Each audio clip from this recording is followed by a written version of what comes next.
Meus queridos irmãos, a paz do Senhor Jesus Cristo a todos, também aos professores que estão aí nos assistindo nesse momento. Estamos aqui para mais uma oportunidade de um estudo bíblico na nossa escola bíblica dominical.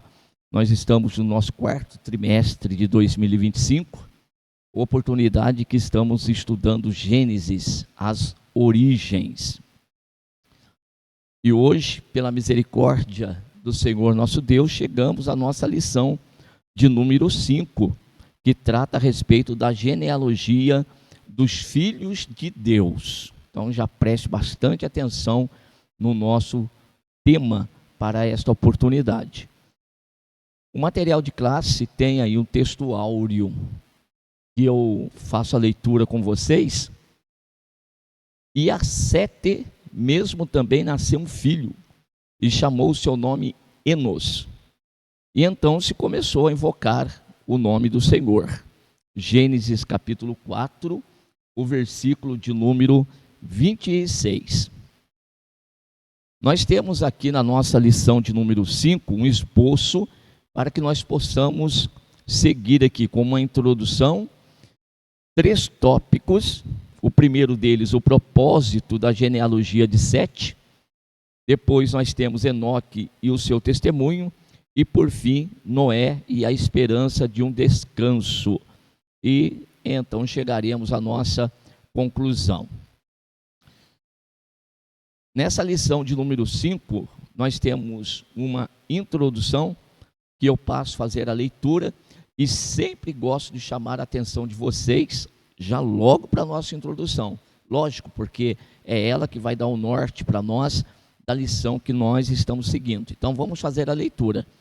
Como ressaltamos na lição anterior, tendo nascido como uma compensação em lugar de Abel, que havia sido morto por seu irmão Caim, Sete encabeçou uma nova linhagem de descendentes de Adão, que muito diferentes da prole de Caim, destacar-se-iam pelo entendimento de que essa existência havia sido prejudicada pela entrada do pecado e deveriam se voltar para Deus como o único que poderia livrá-los de uma morte que de outro modo seria inescapável.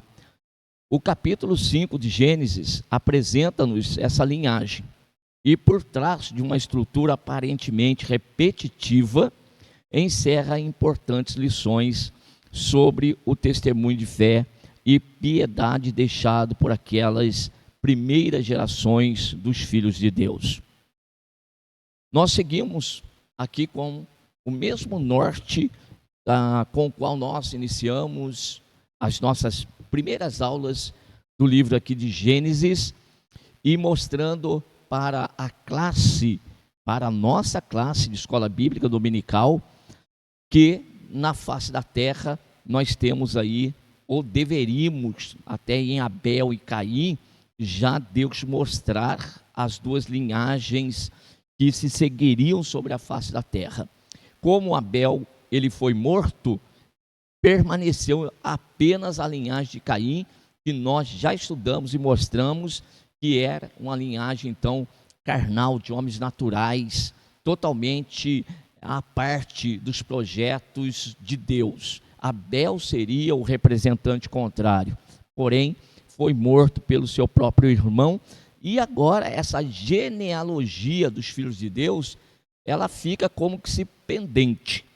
E a partir do capítulo 5 de Gênesis, nós começamos então a notar que Deus irá levantar novamente esta descendência, essa genealogia, esta semente aqui. Vamos ao nosso primeiro tópico, então, dentro desse esboço, que diz o propósito da genealogia de Sete, que é o capítulo 1, o verso 1 até o verso de número 20. Esse texto aqui, ele nos mostra nomes de pessoas, evidentemente, e eu vou deixar essa leitura para você fazer com a sua classe, juntamente aí com os seus alunos. Eu vou seguir já para o primeiro tópico da nossa lição e para os nossos comentários aqui, que são importantes, e daí a gente vai voltando aí para o texto que nós deixamos para fazer a leitura depois. O primeiro parágrafo desse primeiro tópico diz o seguinte: num contexto mais amplo da história da salvação, nós podemos dizer que a genealogia dos filhos de Sete, assim como depois a dos filhos de Noé, tem o propósito de contar-nos como a inimizade entre os filhos dos homens e a serpente se perpetuou.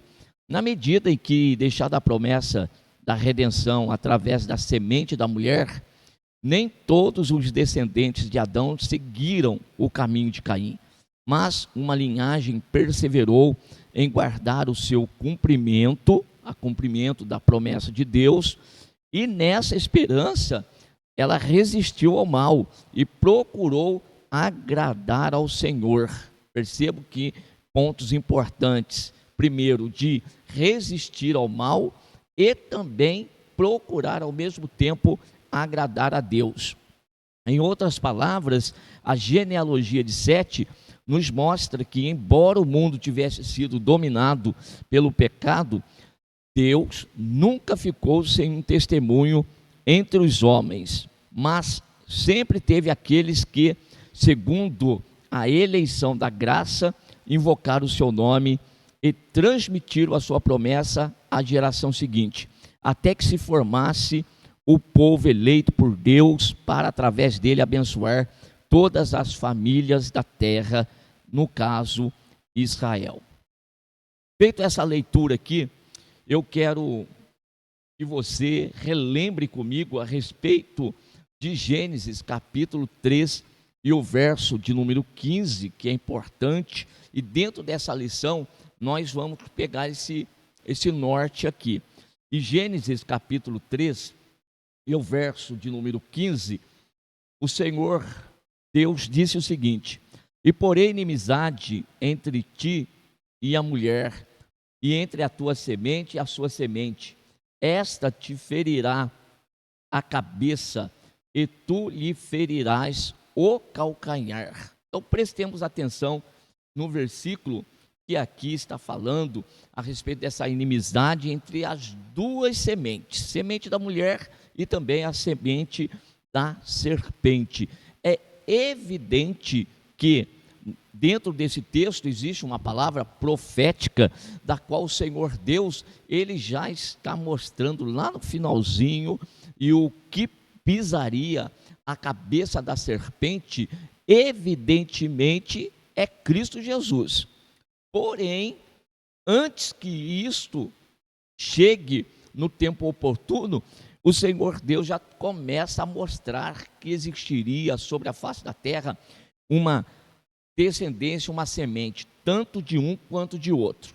E que essas duas sementes, como nós vimos na lição passada, elas sempre estariam opostas umas às outras aqui, tá bom? Então, Gênesis 3,15, nós temos uma descendência da parte de Deus, e nós temos a descendência também do maligno, ou seja, do diabo. Repetimos, na descendência de Deus, na primeira representação, Abel foi morto, permanecendo apenas a linhagem agora de Caim.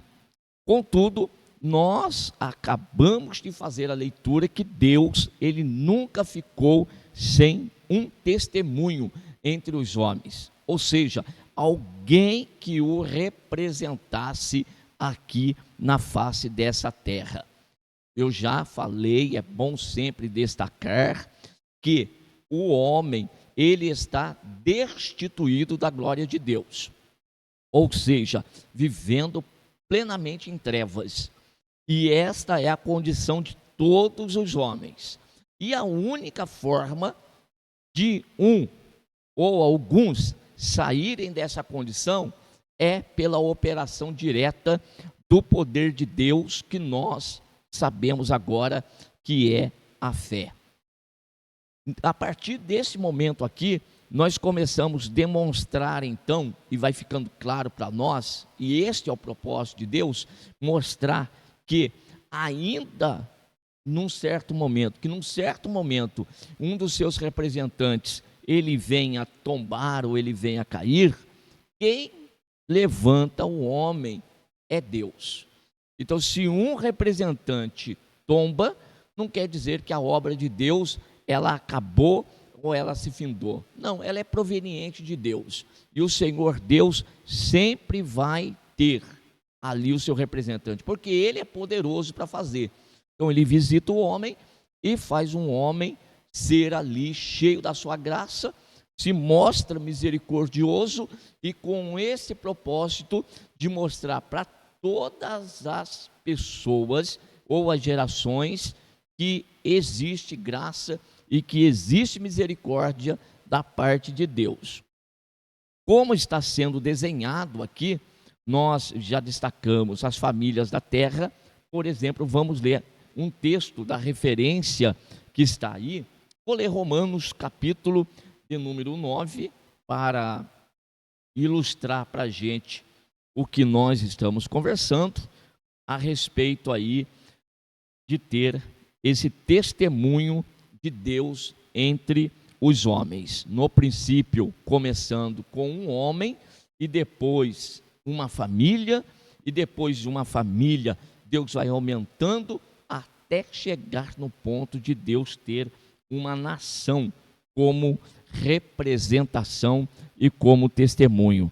Romanos capítulo 9, os versos 22 e 23, diz assim: e que direis se Deus, querendo mostrar a sua ira e dar a conhecer o seu poder, suportou com muita paciência os vasos da ira, preparados para perdição, para que também desse a conhecer as riquezas da sua glória nos vasos de misericórdia que para a glória já dantes preparou. Um texto riquíssimo para nós, mostrando aqui esses dois pontos que nós acabamos de falar para os irmãos a respeito de uma representação da parte dele, uma vez que o diabo já tem agora todos posto que os homens estão destituídos da glória de Deus. Então, o maligno, por meio do pecado, já tomou conta do homem. Agora Deus intervém e ele salva então alguns, aquele que acha graça diante dos seus olhos, e é por essa razão que nós deixamos em negrito aqui o nosso material quando se fala a respeito da eleição. Eleição é algo que nasceu no coração de Deus, no propósito de Deus. Não existe no coração do homem o desejo do homem buscar a Deus primeiramente. Negativo. O propósito é de Deus. Tudo se inicia em Deus, em querer alcançar o homem, e aquele que ele quer alcançar, então ele resgata.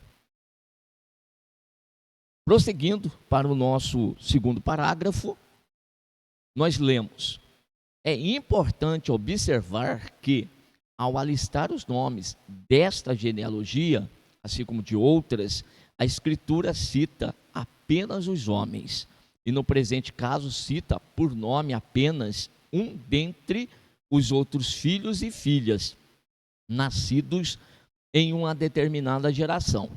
Assim, de Adão a Noé, são citados apenas 10 nomes, cujo período de vida somado abrange toda a chamada era antediluviana, ou seja, da criação do homem até o dilúvio.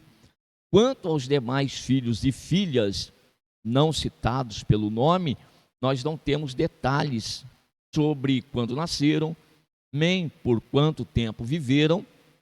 Podemos entender então que aqueles citados por nome são os primogênitos dos seus pais, se não segundo a carne, com certeza segundo a eleição divina.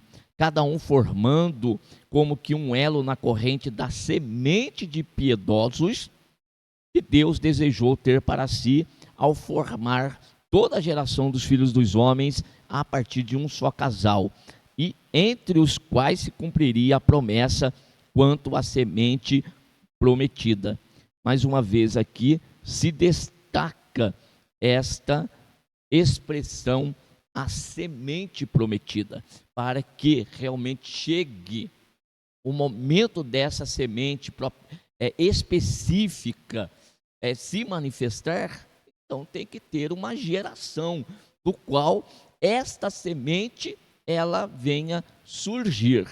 E aqui nós temos Lucas capítulo de número 3.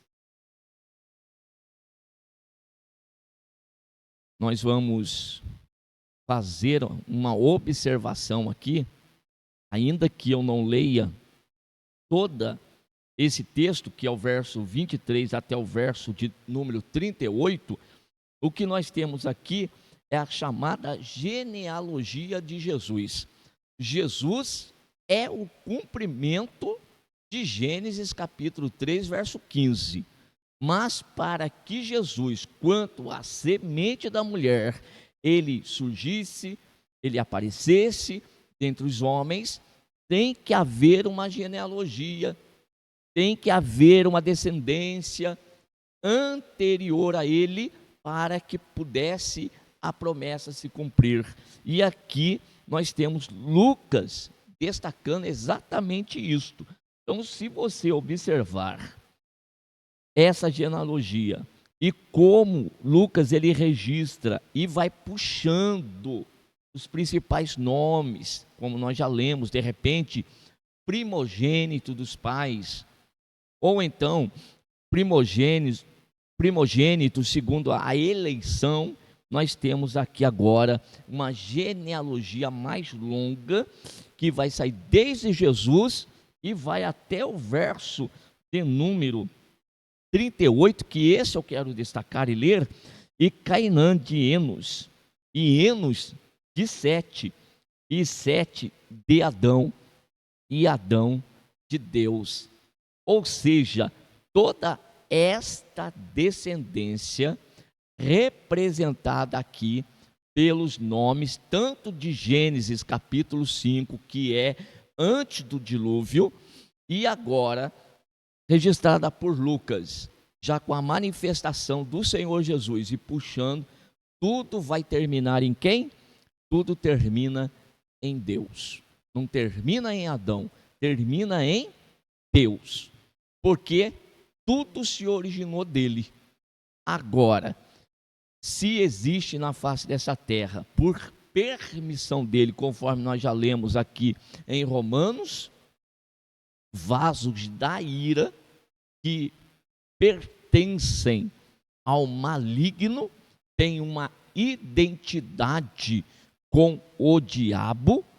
Lá João 8,44, da lição passada, são aqueles que têm por pai o diabo e andam conforme as obras do seu pai.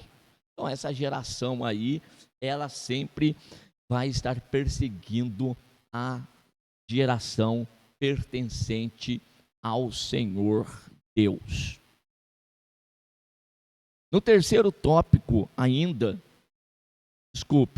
terceiro parágrafo desse primeiro tópico, nós lemos os números referentes ao ano em que nasceu cada um desses patriarcas, bem como ao ano em que cada um teve seu herdeiro espiritual, e depois ao ano em que morreu, se considerados em seu valor literal, como de fato devem ser, fazem todo o sentido, definindo o período cronológico de toda a era antediluviana, coincidindo no ano do dilúvio exatamente com a da morte de Metusalém, o último patriarca anterior a Noé.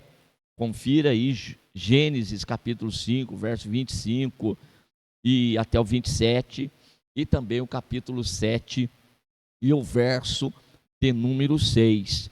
nós podemos também vislumbrar na longevidade daqueles primeiros homens, inclusive de Adão, um sinal da benevolência divina para com os fiéis e as suas gerações, ao mesmo tempo em que quanto mais os filhos dos homens resistem à longanimidade de Deus, ao seu testemunho através dos seus, percebemos uma redução cada vez maior dos anos de vida, inclusive dos patriarcas, embora muito tempo depois entre os fiéis é que ainda se acharão os homens de idade mais avançada, como nós temos aqui em Gênesis 47, mostrando para nós a idade de Jacó, quando este fala com o faraó, e ali é apresentado para a gente que Jacó tinha os seus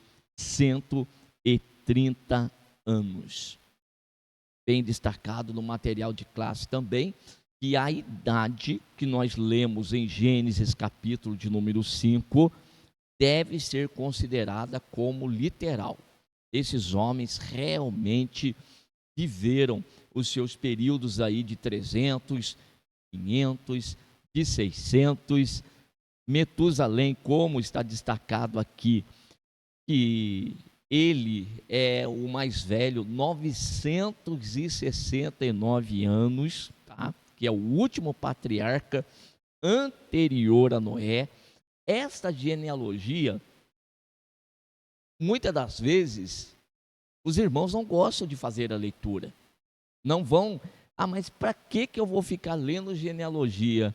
Mas como que é importante para nós fazermos a leitura e nós prestarmos atenção e até fazer os cálculos aí dentro desse período que está dentro da Bíblia Sagrada, colocado aí para nós, tá bom? É importante sim nós prestarmos atenção. Então nós vemos que o dilúvio, aí coincidiu o ano do dilúvio exatamente com a morte de Metusalém, o último patriarca anterior então a Noé. Vamos lá. Aqui nos Salmos de número 90, verso 10, nós temos escrito que ao homem foi limitado após aí o dilúvio, muitos anos vai se passando aí para frente, e quanto mais o tempo passa, mais os anos de vida do homem vai sendo reduzido. Eu já disse que Jacó chegou aos seus 30, está muito longe do que os pais, né, os patriarcas antes do dilúvio viveram, mas está já alcançando seus 130 anos. Mas nos Salmos de número 90, verso 10, nós já temos o limite de 70 anos para o homem. E aí o salmista diz: aqueles que pela sua força, pela sua robustez, alcança chegar até 80 anos, tudo isso aí não vai passar na realidade de um período de muito enfado e muito cansaço, por causa das enfermidades e do avanço do pecado sobre a face da terra. Nesse último ponto ainda, as últimas linhas desse primeiro tópico que nós temos, eu ainda leio, notemos também que todos esses patriarcas, eles foram contemporâneos um dos outros, com exceção de Noé, que embora tenha nascido depois da morte de Adão e Sete, poderia muito bem ter ouvido aquilo que seu pai, Lameque, ouviu diretamente daqueles primeiros patriarcas da humanidade, inclusive o relato da criação, da queda e dos outros acontecimentos que mais tarde seriam registrados no texto sagrado. Nós observamos aqui, então, que Adão, ele não fica sabendo as coisas por simplesmente ter ouvido falar de terceiro. Não, ele teve aí contato com aqueles que de forma direta ouviram de Adão esses relatos, e muitos aí, como já lido, contemporâneos. E depois, por certo, o, no caso Noé, né? O Noé aqui, ele vai poder, ele ter a oportunidade de, após o dilúvio, ter continuado aí e até para um dos primeiros da família de Abrão.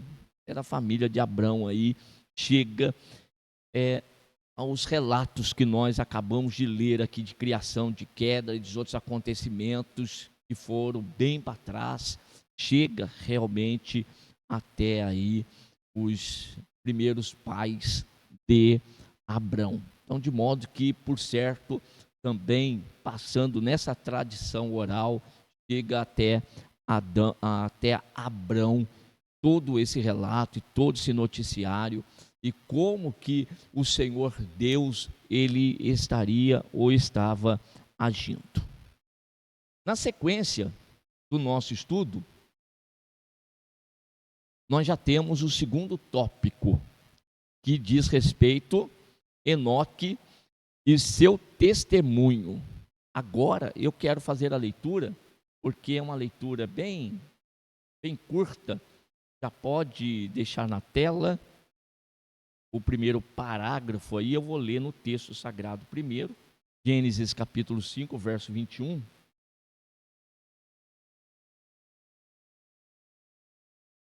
E o verso 24. E viveu Enoque 65 anos e gerou a Metusalém. E andou Enoque com Deus, depois que gerou a Metusalém 300 anos e gerou filhos e filhas. E foram todos os dias de Enoque 365 anos. E andou Enoque com Deus e não se viu mais, porquanto Deus para si o tomou. Eu quero que você, quanto professor da escola bíblica dominical, você marque, principalmente para nós aqui, os versos, esse verso que nós lemos aqui, porém eu quero que você dê um destaque maior para o verso de número 24. Por quê? Toda a genealogia que nós lemos, desde o versículo de número 3, e vai chegando no 3, o 4, no verso 4 você vê o finalzinho dele, e foram os dias de Adão, 930 anos, e morreu. Você segue para os outros versículos, e vai lá, tá lá no finalzinho também, e morreu. Depois o verso 10, morreu. O verso 14, aí mostra Cainã e morreu. Enfim, a sequência desses homens que, embora tenham anos de vida, porém, ela termina. Pode ser aí de 500, de 600, de 900, mas termina, acaba. Agora, nós temos aqui verdadeiramente Deus levantando a genealogia dos filhos de Deus, e agora nós temos Enoque. E o verso 24, e andou Enoque com Deus, e não tem no final, morreu. Não existe isso para Enoque. Aqui tem uma novidade. E andou Enoque com Deus, e não se viu mais, porquanto Deus para si o tomou. Aí a gente vai fazer a leitura do material e vamos destacando alguns pontos dentro da nossa lição para os professores e depois os professores para os seus alunos. Primeiro parágrafo diz o seguinte: apesar de a morte ser uma realidade confirmada pelo homicídio de Abel e mais tarde daqueles mortos por Lameque, descendentes de Caim, é na genealogia de Sete que nós encontramos pela primeira vez a menção à morte natural. E é o que eu acabei de fazer a leitura para vocês. Isto é, a morte após o homem ter cumprido sua sina na terra. No suor do teu rosto comerás o seu pão, até que te tornes a terra. Essa era uma determinação de Deus. Como diz Paulo, escreveu aos Romanos, o salário do pecado é a morte. Então, o primeiro pagamento que Adão e Eva receberam era a morte espiritual, a separação de Deus. No entanto, esta separação de Deus tem uma consequência ainda muito maior do que eles poderiam imaginar. Porque vida é só na presença de Deus, é só em Deus. É só Deus que tem vida, Ele é a fonte, Ele é a própria vida. Agora, longe de Deus, fora da presença de Deus, então nós temos a morte, visto em Abel, e agora na caminhada aí de cada um desses que, terminando o seu tempo de vida dado por Deus, a vida física, o fôlego de vida, agora eles precisam terminar a caminhada e cumprir aquilo que Deus havia determinado.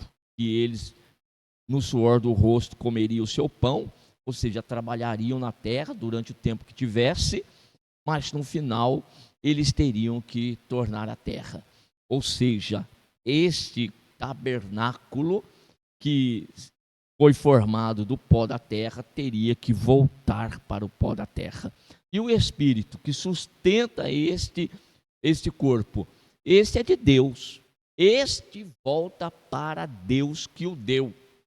Então não vá imaginar que tem um outro lugar que vai ficar uma terceira parte aí do corpo. Não tem terceira parte. O que existe é o corpo físico, que é o boneco que foi tomado do pó, e o fôlego de vida que Deus soprou nas suas narinas, e Deus tirou isso aí, acabou, o homem volta para o pó. Isto é o que a Bíblia diz. Neste sentido, nós não sabemos se algum dentre os filhos dos homens já teriam ou teria experimentado, mas o fato de a Escritura registrar a primeira morte como sendo a de Adão, lembra-nos a inevitabilidade da morte após a entrada do pecado no mundo. No dia em que dela comeres, certamente morrerás. Este evento bem pode ter causado grande choque entre os descendentes, removendo toda a falsa segurança que a longevidade dos patriarcas poderia ter lhes sugerido, e enchido seus corações de ansiedade sobre quando eventualmente chegaria a vez de cada um deles, por mais extensos que fossem seus anos sobre a terra. Agora, todos eles já têm essa expectativa. Quando será que vai terminar o meu tempo? O homem carrega consigo essa expectativa desde então. Então está agora confirmado para eles aquilo que o Senhor houvera dito a respeito da punição, do salário que viria sobre eles quando desobedecesse a Deus. Desobedeceu a Deus, pronto, certamente morte. E foi o que fizeram. E agora, eis aí o resultado. Eles estão vendo isto acontecer agora com mais frequência e se dando. Isso, por certo, já traz uma preocupação muito grande para eles. Ora, se para aqueles que viveram os seus 600, 900 anos já trazia essa preocupação, você imagine para a atualidade nossa, em que hoje a Bíblia determina, ficou marcado que até 70 anos, mas cá entre nós, quantos estão terminando a sua carreira muito antes disso aí? Muito antes, infelizmente.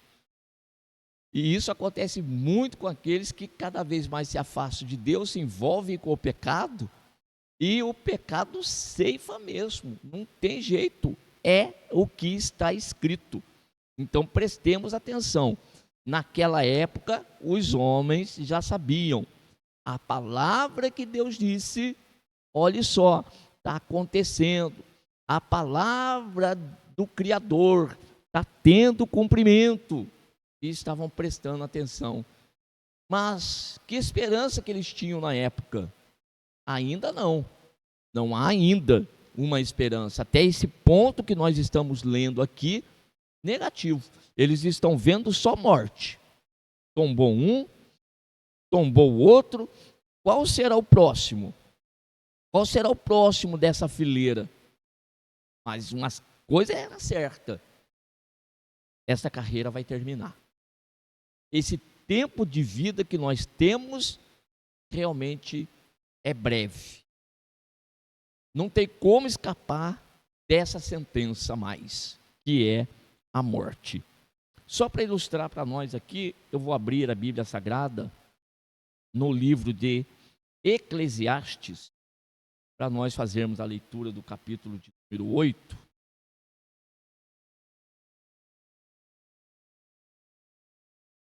E o versículo também, de número 8. Nenhum homem há que tenha domínio sobre o Espírito, para reter o Espírito, ou seja, esse fôlego de vida que nós temos. Nem tem poder sobre o dia da morte, nem há armas nessa peleja, nem tampouco a impiedade livrará aos ímpios. Não tem como escapar da morte. Não tem dinheiro, a pessoa pode ser milionária, bilionária, e se tiver uma enfermidade que é para a morte, o dinheiro não pode resolver. Alguns ousam dizer que pode retardar. Engano, porque quando o Senhor Deus Ele resolver tirar esse fôlego de vida que Ele próprio deu para o homem, não tem nada. Aí não tem jeito. Não tem arma, como nós acabamos de ler. Não há armas nessa peleja. A pessoa, ela vai partir desta para melhor. Capítulo de número 9. E o versículo 4 e o versículo de número 5, nós lemos. Ora, para o que acompanha com todos os vivos a esperança, porque é melhor o cão vivo do que o leão morto, porque os vivos sabem que hão de morrer, mas os mortos não sabem coisa nenhuma, nem tampouco eles têm jamais recompensa, mas a sua memória ficou entregue ao esquecimento. É isso. O corpo voltou para o pó, porque é pó e ao pó retorna.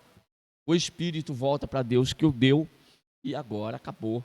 Aquele que foi para o pó não tem mais memória, não tem mais lembrança, não tem mais nada do que aconteceu e vai ficar como se dormindo lá no pó, para que num dia oportuno, determinado por Deus, ele venha a ser despertado.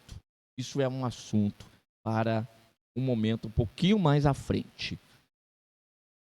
Eu vou agora para o segundo parágrafo desse nosso segundo tópico, que diz Enoque e o seu testemunho. Seguindo-se a cronologia dos eventos que a genealogia de Sete nos permite elaborar, eis que, poucas décadas após a morte de Adão, sobrevém a experiência de Enoque. Opa! Vai aparecer uma experiência diferente aqui, o qual, tendo andado com Deus, perceba que o material eu deixei em negrito, para chamar a atenção. Isto é, vivendo pela fé e em comunhão com o Criador. Então, o que significa andar com Deus? É viver pela fé e ter comunhão com o Criador. E ele, andando com Deus, foi tomado ou arrebatado para não ver a morte. Evidência da sua piedade. Encontramos na citação de que o patriarca profetizou contra a impiedade que já agraçava, ou melhor, que já graçava. O significado disso é que já estava alastrando, já se alastrava, já se espalhava, já estava tomando conta daquela geração, a impiedade, na terra em seus dias, anunciando a proximidade do juízo divino. Não resta dúvida, portanto, de que o seu traslado serviu de lição para aqueles que pouco antes haviam testemunhado a morte do primeiro homem, dando Deus testemunho de que havia se agradado do patriarca, recompensado sua fé, livrando-o da morte. É verdade que nenhum outro depois dele, com exceção de Elias, foi do mesmo modo arrebatado para não ver a morte. Mas fica a lição de que o Senhor Deus poderia, como ainda pode, salvar o homem dela. Dela quem? Da morte. E se não por um arrebatamento neste tempo, certamente pelo arrebatamento de todos os que nele esperam, quer sejam vivos ou mortos, naquele grande e último dia. Aqui cabe a leitura desses versículos que foram apontados, principalmente aqui de Judas, para nós falarmos de Enoque. Então vamos lá para a carta. Antes de Apocalipse, né? Judas tem apenas um capítulo. E no versículo de número 14 e o versículo de número 15, e destes quem? Desses homens ímpios, dessa geração maligna, dessa descendência aí de Caim, desses profetizou também Enoque, o sétimo depois de Adão, dizendo: eis que é vindo o Senhor com milhares dos seus santos para fazer juízo contra todos e condenar dentre eles todos os ímpios por todas as suas obras de impiedade que impiamente cometeram e por todas as duas palavras que ímpios pecadores disseram contra eles, ou contra ele Deus. Então, nessa geração maligna que tem sobre a terra, é só para se levantar contra Deus, blasfemar, proferir palavras de blasfêmias contra o Criador, porque esses aí não têm compromisso com Deus. Como eu já disse, seguem aí a identidade com seu pai. Porém, aqui em Judas nós já vemos que Enoque já estava profetizando juízo sobre esse tipo de pessoas, esse tipo de geração ímpia, de homens ímpios. O texto de Hebreus, capítulo de número 11, nós temos o verso de número 5, uma referência também a Enoque. Pela fé, Enoque foi trasladado para não ver a morte, e não foi achado, porque Deus o trasladara, visto como antes da sua trasladação alcançou testemunho de que agradara a Deus. Professor, muito importante para você, agora, nesse ponto da nossa aula, começar a mostrar a forma como que se agrada a Deus.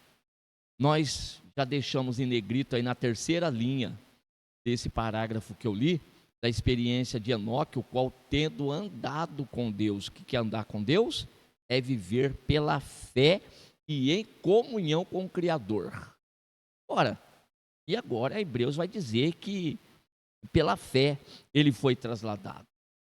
Por causa da sua fé, uma fé E originou de onde? De onde que vem essa fé? Eu quero que você marque, não tem aqui no nosso material, mas eu cito aqui e você anota, tá bom? Anote aí. Efésios capítulo de número 2, porque Paulo está falando aqui também de uma situação anterior ao conhecimento de Cristo, e de que aqueles que não conhecem a Cristo andam num estado de mortos espiritualmente falando, separados de Deus. E apresenta no verso 4, mas Deus que é riquíssimo em misericórdia, pelo seu muito amor com que nos amou, estando nós mortos em nossas ofensas, nos vivificou juntamente com Cristo, pela graça sois salvos. O que é graça? Favor imerecido. Detalhe também, não fomos nós que escolhemos, foi Ele que, estando nós ainda mortos, ainda separados, ainda sem perguntar por Ele, Ele nos vivificou juntamente com Cristo, e nos ressuscitou juntamente com Ele, e nos fez assentar nos lugares celestiais em Cristo Jesus, para mostrar nos séculos vindouros as abundantes riquezas da sua graça, pela sua benignidade para conosco em Cristo Jesus. Algo semelhante Deus está mostrando para aquela geração de Sete, através da geração de Sete, e principalmente agora em Enoque. E aí continua Paulo dizendo, porque pela graça sois salvos por meio da fé. Então a graça de Deus chega até a minha vida e o canal é a fé. E esta fé, ela é inata em referência ao homem? Ou seja, o homem nasce com fé? De jeito nenhum, o homem nasce morto, nasce em pecado. Nasceu em pecado, como diz Davi no Salmo 51, em pecado concebeu a minha mãe, em iniquidade eu fui formado. E agora Paulo aqui, dizendo que nós estávamos mortos em ofensas e pecados. Então nós não tínhamos nenhum desejo de Deus, de buscar Deus. Mas aqui Paulo mostra que é uma iniciativa de Deus alcançar o homem. E como esta graça, esse favor merecido alcança o homem? Por meio da fé. E esta fé então, veio de onde? Está escrito aí. Porque pela graça sois salvos por meio da fé, verso 8. E isso não vem de vós, é dom de Deus. A fé é dom de Deus. Enoque, pela fé, ele foi trasladado, ele foi tomado por Deus, porque agradou a Deus. Isso no verso 5 de Hebreus 11. E o verso 6 de Hebreus? Ora, sem fé é impossível agradar a Deus. Sem esta fé que é dada pelo próprio Deus, nós nunca agradaremos o Senhor, porque sem ela eu sou uma pessoa, um homem natural, e o homem natural está destituído da graça, da glória de Deus, está em trevas, está morto em ofensas e pecados. Agora, quando a fé que Deus enxertou, vou usar essa expressão, enxertou em mim, aí abriram-se os meus olhos, eu vi o estado em que me encontrava, e agora eu me volto para Deus. Então é pela fé que Enoque foi trasladado, algo que Deus colocou nele, e deu condição para que ele andasse em comunhão com o Criador, e vivesse o período de tempo que viveu pela fé no Senhor. E aí, então, nós temos o ponto especial aqui, que este homem, enquanto que os demais dos versículos nós vimos, morreu, o outro viveu tanto tempo, morreu, o outro tempo morreu, o outro viveu tanto tempo e morreu. Agora, Enoque viveu um determinado tempo andando com Deus, este aqui foi tomado pelo Senhor nosso Deus, porque agradou a Deus. E o que é que fez com que agradasse? A fé, aquilo que é de Deus que existia naquela vida. E agora nós temos essa descendência de Sete que começa então a buscar ao Senhor. O nosso texto, o material de classe, nos mostrou que Elias foi o outro que teve essa experiência de ser arrebatado para não ver a morte. Mas tudo isso aqui é uma lição que Deus já deixou nas determinadas gerações para mostrar que aquele que o agrada, ele o toma para si, porque é dele, não é do maligno como os demais, é dele, ele escolheu, é segundo a eleição, não adianta, não é escolha humana, é como Jesus disse, não fostes vós que escolhestes a mim, mas eu vos escolhi a vós, e vos nomeei, para que vades e deis fruto, e o vosso fruto permaneça, a fim de que tudo quanto pedirdes em meu nome ao Pai, Ele vos conceda. Então, uma escolha divina. Dessa forma, nós somos privilegiados. Somos agraciados. Sem antes ter perguntado por Deus, o Senhor já nos conhecia e veio até nós para nos salvar e nos libertar. Esse arrebatamento que aconteceu com esses dois exemplos nossos aqui, vai acontecer no final de todas as coisas, quando Jesus ele retornar, como nós temos aqui em 1 Coríntios capítulo 15, que é a nossa referência também, no verso 51 até o verso 54, que eu quero fazer a leitura. Eis aqui vos digo um mistério, na verdade, nem todos dormiremos, ou seja, nem todos vamos descer ao pó, ou vamos conhecer essa morte física, mas todos seremos transformados, no momento, num abrir e fechar de olhos, ante a última trombeta, porque a trombeta soará, e os mortos ressuscitarão incorruptíveis, e nós seremos transformados. Nós quem? Os que estiverem vivos na ocasião da volta de Jesus. Porque convém que isto que é corruptível se revista da incorruptibilidade, que isto que é mortal se revista da imortalidade. E quando isto que é corruptível se revestir da incorruptibilidade, e isto que é mortal se revestir da imortalidade, então cumprir-se-á a palavra que está escrita: tragada foi a morte na vitória. Voltando para a geração de Sete e todos os demais que estavam tendo um período de vida longa, mas terminando com a morte física, agora essa geração vai ter uma esperança no coração muito grande, porque a mensagem pregada é esta: aquele que anda com Deus. E o que é andar com Deus? Vivendo pela fé e tendo comunhão com o Criador, este aí, então Deus o tomará para si. Que interessante. Esta é a mensagem do Evangelho. Esta é a mensagem do Evangelho, contida aqui desde Gênesis. Ora, o Senhor já não estava mostrando desde então o que Ele faria por meio de Cristo Jesus, nosso Senhor? Porque é Cristo que veio para cumprir com a vontade de Deus e foi obediente ao Pai até a morte, e morte de cruz, e ali vencer a morte. O primeiro que ressuscitou dentre os mortos para subir ao céu, o primogênito dentre os mortos. E assim como no passado ficou a mensagem pregada por aqui Enoque, depois Elias também, e agora Jesus, como aconteceu. Então essa promessa de Deus é uma realidade. Você tem medo da morte? Infelizmente hoje, quantos estão com medo da morte? É dos maiores medos que o ser humano tem.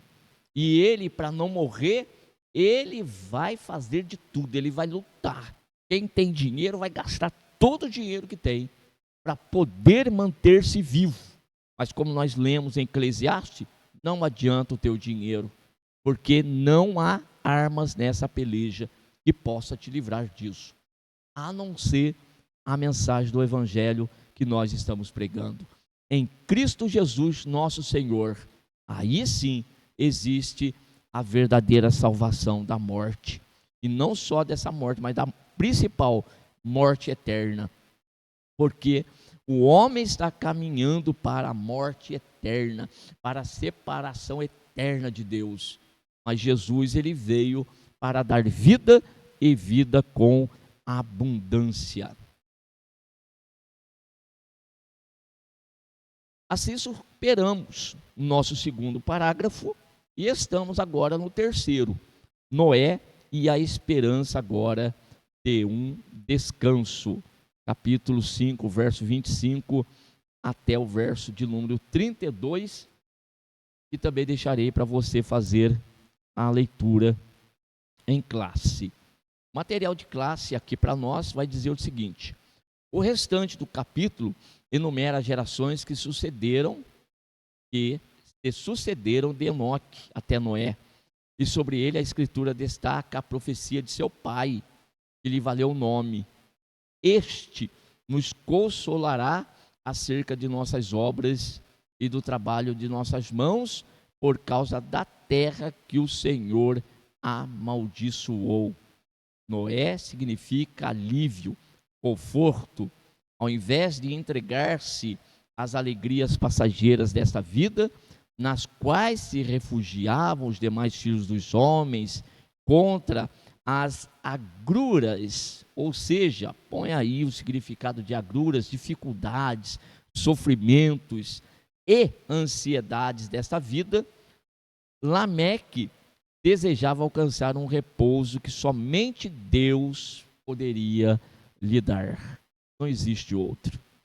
E assim, como Enoque já havia anunciado que esse dia estava próximo, agora com o nascimento de Noé, se discerniu que ali estava aquele por quem o Senhor realizaria o juízo contra aquela geração de pecadores, assim justificando aqueles que morreram na esperança desse dia, ao salvar apenas os seus descendentes fiéis, em prefiguração à destruição vindoura desse mundo, dos ímpios e da redenção final do povo de Deus. Uma mensagem que está desde Gênesis e vai perdurar por toda a Bíblia Sagrada. A mensagem de que existe na terra uma geração maligna. É assim mesmo, geração maligna. Mas do meio deste povo maligno existe aqueles que são de Deus, que Deus então tira e de lá e os enche de fé para ter condições de agradar ao Senhor nosso Deus.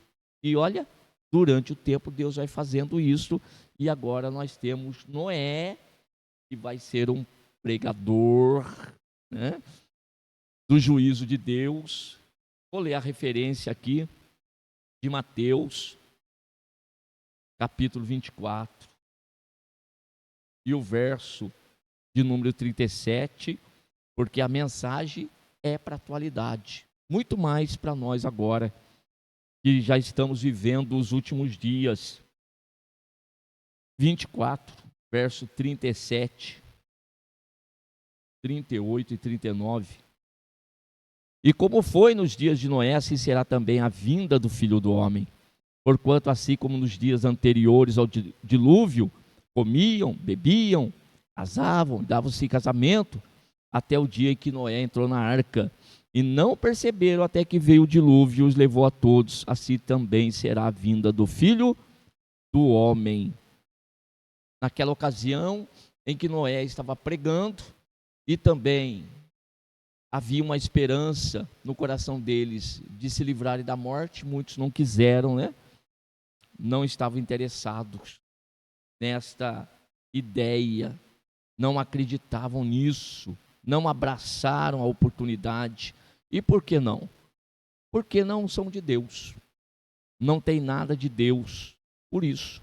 E aí na segunda carta do apóstolo Pedro, capítulo de número 3, e o verso de número 3 até o verso 7, sabendo primeiro isso, que nos últimos dias virão escarnecedores, andando segundo as suas próprias concupiscências, dizendo: onde está a promessa da sua vinda? Porque desde que os pais dormiram, todas as coisas permanecem como desde o princípio da criação. Eles voluntariamente ignoram isto, que pela palavra de Deus, já desde a iniquidade existiram os céus e a terra, que foi tirada da água e do meio da água subsiste, pelas quais coisas pereceu o mundo de então, coberto com as águas do dilúvio. Mas os céus e a terra que agora existem, pela mesma palavra, se reservam como tesouro e se guardam para o fogo até o dia do juízo e da perdição dos homens ímpios. Não adianta escarnecer de Deus, não adianta dizer que a palavra de Deus não se cumpre, porque aquela geração ímpia estava pouco a pouco se desfazendo, morrendo, tombando. Em contrapartida, aqueles que agradavam ao Senhor, Deus estava tomando para si. A palavra de Deus estava se cumprindo. Como sempre se cumpriu e sempre vai se cumprir. E fica a mensagem para hoje, para nós, para aqueles que ouvem essa mensagem, saibam, Jesus voltará. E o juízo está marcado. Finalmente, no nosso último parágrafo, esse terceiro tópico, finalmente consideremos ainda como, ao contrário do formato de toda a genealogia, 3 filhos de Noé são citados pelo nome, não apenas aquele que seria o seu herdeiro espiritual, aquele primogênito, como nós falamos, do qual Deus formaria o povo eleito. Os 3 serão importantes para a formação das nações, que se espalharão e povoarão a terra após o dilúvio, e somente depois disso é que se revelará Sem como aquele em cujas tendas o Senhor havia escolhido habitar. Aqui eu vou até me reservar um pouquinho, eu peço a você também que se reserve nesse último parágrafo, porque na próxima aula nós vamos tratar novamente aí com mais detalhes a respeito do dilúvio. Assim chegamos no nosso esboço aqui, a nossa conclusão, e eu faço a leitura dessa conclusão. A linhagem dos filhos de Deus vai se definindo através das experiências espirituais que começaram com o invocar do nome do Senhor e que foram coroadas com o traslado de Enoque. Vendo nesse sinal a misericórdia e a boa vontade de Deus para com os fiéis, essa linhagem perseverou na esperança de uma redenção cuja primeira representação estava prestes a se cumprir por intermédio do último descendente dessa linhagem, que é Noé. Veja que o invocar do nome do Senhor tem um fruto muito benéfico, tem um resultado excelente e maravilhoso. Vou repetir o 11:6 de Hebreus, que sem fé é impossível agradar ao Senhor, porque é necessário que aquele que se aproxima de Deus creia que Ele é galardoador daqueles que o buscam. E tem que crer que o Senhor existe e que é galardoador. Quem é que pode ter essa condição? Aquele que o Senhor escolhe para si e enche de fé. E esse vai ter condição de invocar o nome do Senhor e ser salvo. Porque Paulo escreveu aos Romanos capítulo 10 que todo aquele que invocar o nome do Senhor será salvo. E quem é que tem condição de invocar o nome do Senhor? Aquele que tem nele fé, dada pelo próprio Deus. Esta é a graça e a misericórdia do Senhor nosso Deus. Dessa maneira, nós trilhamos a lição de número 5, a genealogia dos filhos de Deus, com este esboço que está apresentado aí para vocês, com uma introdução. O primeiro tópico, o propósito da genealogia de Sete. O segundo, Enoque e seu testemunho. Terceiro, Noé e a esperança de um descanso. Está aí reservado a esperança Na próxima aula a gente vai conversar sobre isso. E a nossa conclusão. Também tivemos o texto áureo na tela para vocês também. E às 7 mesmo também nasceu um filho. E chamou seu nome Enos. E então se começou a invocar o nome do Senhor. Gênesis capítulo 4, verso 26. Aqui está a nossa escola bíblica dominical desse quarto trimestre de 2025, Gênesis, as origens. Que Deus continue abençoando cada um de vocês cada vez mais e lhes dê graça para a tua aula, lá na tua classe de escola bíblica. Se for no domingo de manhã, escola bíblica dominical. Se for durante a semana, a sua escola bíblica com essa lição, e que Deus encha de graça a tua vida e a dos teus alunos. Amém? Até o nosso próximo encontro, querendo Deus.